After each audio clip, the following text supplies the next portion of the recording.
को 3,000 रुपया करके महीना पेंशन मिलेगी।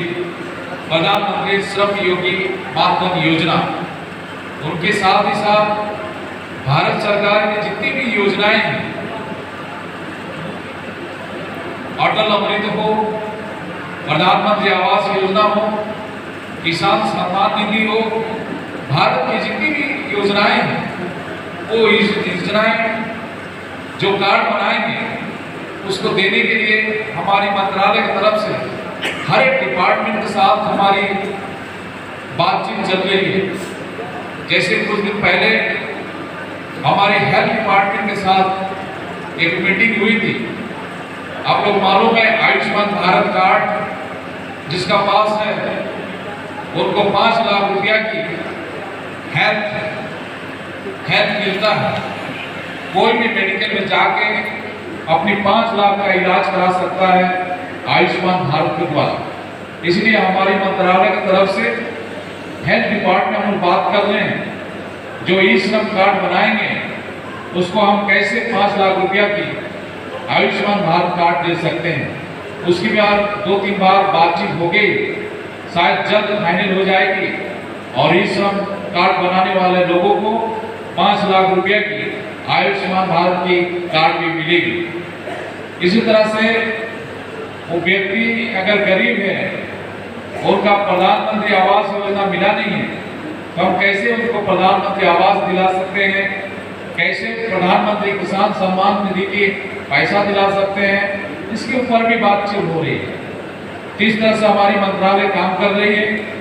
हमारी असम सरकार के मंत्री, श्रम मंत्री संजय किसान जी यहाँ हैं। हम अभी कुछ दिन पहले गुवाहाटी में हम रेस्ट रूम बनाए हैं लेबर के लिए, श्रमिकों के लिए। गुवाहाटी शहर में जो श्रमिक काम करने के लिए आते हैं और रात हो जाती है, रात होने के बाद घर जाना मुश्किल हो जाता है और वो श्रमिक जाके कोई होटल में नहीं रह सकते क्योंकि वो श्रमिक है। इसलिए भवन बनाया गया है गुवाहाटी में। शायद 1 महीने के बाद उस भवन के उद्घाटन होगी। ऐसी एक भवन बनाया गया है, रात में जाके हमारे श्रमिक उस भवन में ठहर सकते हैं। उसी तरह से हम लोग चिंता कर रहे हैं कि हम तिनसुकिया में इस तरह से एक भवन बनाना होगा, डिब्रूगढ़ में भी एक भवन बनाना होगा। इसी तरह से हर एक डिस्ट्रिक्ट में इस तरह से भवन बनाना होगा। गांव के जो हमारे गरीब जो श्रमिक हैं शहर में आएंगे, काम करेंगे, अगर रात को वापस अपना घर कोई कारण से ना जा पाया तो उस भवन में रहेंगे। ऐसी व्यवस्था हम कर रहे हैं असम में श्रमिकों के लिए। उसी तरह से अभी हम संजय किसान जी से बात कर रहे थे कि हमारी श्रम मंत्रालय के द्वारा हमारी हॉस्पिटल है, पूरा भारत में 160 हॉस्पिटल है, 8 मेडिकल कॉलेज है। तिनसुकिया में भी एक हॉस्पिटल हम बनाने जा रहे हैं। करीब 120 बेड की हॉस्पिटल होगी, करीब 150 करोड़ रुपया खर्चा किया जाएगा। गुवाहाटी में एक हम हॉस्पिटल बना रहे हैं, 200 बेड की हॉस्पिटल बना रहे हैं, जिसमें करीब 150 करोड़ रुपया खर्चा होगी, उसकी काम चल रही है। तो हम चाहते हैं जो हमारी भारतीय रेलवे माल गोदाम श्रमिक हैं उसको भी ये सुविधा दे सकते हैं क्या, इसका बारे में जरूर मैं दिल्ली जब जाऊंगा तो मैं अपना सेक्रेटरी, हमारे जो लेबर सेक्रेटरी हैं उनसे हम जरूर बात करेंगे कि हमारी भारतीय रेल माल गोदाम श्रमिक को अब ये ऐसा सुविधा दे सकते हैं, इसका ऊपर भी हम जरूर विचार करेंगे। तो इस तरह से हमारी सरकार, हमारे मंत्रालय काम कर रही है। संजय किसान जी ने कहा कि हमारे चाय बागान, जो छोटे छोटे जो चाय बागान हैं, जो स्मॉल ग्रोस, जो हमारी खुद चाय बागान जो है वह जो काम कर रही है, इन लोगों को भी हम ऐसा सुविधा दे सकते हैं कि इसका ऊपर भी हमारी मंत्रालय में अभी बातचीत चल रही है। तो जल्द शायद इसमें भी हमारी फैसला आने वाली है। उसी तरह से हमारी मंत्रालय के द्वारा अभी 4 कोड आने वाली है।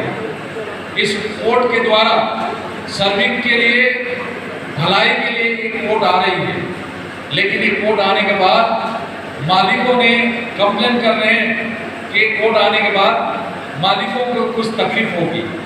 जैसे ब्रिज अगर काम चल रही है, कि ब्रिज अगर 5 साल की ब्रिज है, 5 साल में बनेगी, तो वहाँ जो श्रमिक है, वहाँ अगर चाहे कोई श्रमिक हम अपना फैमिली रखना चाहते हैं तो कोर्ट के द्वारा आप फैमिली रख सकते हैं।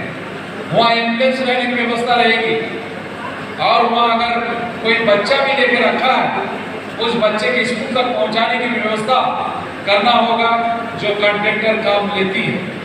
इस तरह से काम करने के लिए हमारी 4 कोर्ट आने वाली है, जल्द हम लागू करने वाले हैं। तो बहुत हम अभी हर एक संगठन से बात कर रहे हैं कि 4 कोर्ट लागू करने के लिए। तो मैं कभी अगर समय मिले तो हमारी मंत्रालय के द्वारा जो 4 कोर्ट आ रही है, उसका बारे में मैं विस्तार से आप लोगों को बताऊंगा। मैं बेसी दिव्या परियो विश्वाणाई आज भारतीय रेलवे मालगुदाम श्रमिक संघर अधिवेशन के सम्मिलन उपस्थित सकलो मैं गम पाइছোঁ विभिन्न ठाइर पर आपलोग इतना आइছে। मैं गम पाइছোঁ लखीमपुर पाइছে, तेजपुर पाइছে, नगाँव पाइছে, जोरहाट पाइছে। निश्चय आपलोग जो डिमांड इतिमध्ये মোক आमार मालगुदाम श्रमिक संघर प्रभारी राष्ट्रीय प्रभारी मनोरंजन कुमार डांगरियाय खूब वितत भावे कैছে। आपलोगर 16टा डिमांड आछे। এই ডিমান্ডবিলাকৰ কথাটো ইতিমধ্যে আমি আমাৰ শ্ৰম মন্ত্ৰালয় আৰু ৰেলৱে মন্ত্ৰালয়ত ইতিমধ্যে আলোচনা বিলোচনাবিলাক চলি আছে। কেনেকৈ আপোনালোকৰ এই সমস্যাবিলাক সমাধান কৰিব পৰা যাব, তাৰ কাৰণে কেইবাবাৰ ইতিমধ্যে আলোচনা হৈছে। এইখিনি কথা কৈছোঁ। আৰু আমাৰ মন্ত্ৰালয়ৰ যিখিনি সঞ্জয় কিষাণ ডাঙৰীয়া ইয়াত উপস্থিত আছে, তেওঁ অসমৰ শ্ৰম মন্ত্ৰী হয়, আৰু মই ভাৰতবৰ্ষৰ শ্ৰম মন্ত্ৰী হয় ৰাজ্যিক মন্ত্ৰী হিচাপে দায়িত্বত আছোঁ। আৰু সেইকাৰণে আমিও শ্ৰমিকৰ সন্তান, আমিও চাহ বাগিচাত থকা মানুহ, আমিও হয়তো বাহিৰৰ পৰা আজিৰ পৰা 200 বছৰ 250 বছৰ আগতে অসমত আহিছিলোঁ চাহ বাগিচাত কাম কৰিবলৈ শ্ৰমিক হিচাপে। আৰু সেইকাৰণে শ্ৰমিকৰ সমস্যাবিলাক আমি ভালকৈ বুজি পাওঁ। এজন শ্ৰমিকক কি সুবিধা দিব লাগিব, কি সুবিধা দিব নালাগিব। কাৰণ এজন শ্ৰমিকৰ সন্তান হৈছে সঞ্জয় কিষাণ ডাঙৰীয়া। আমি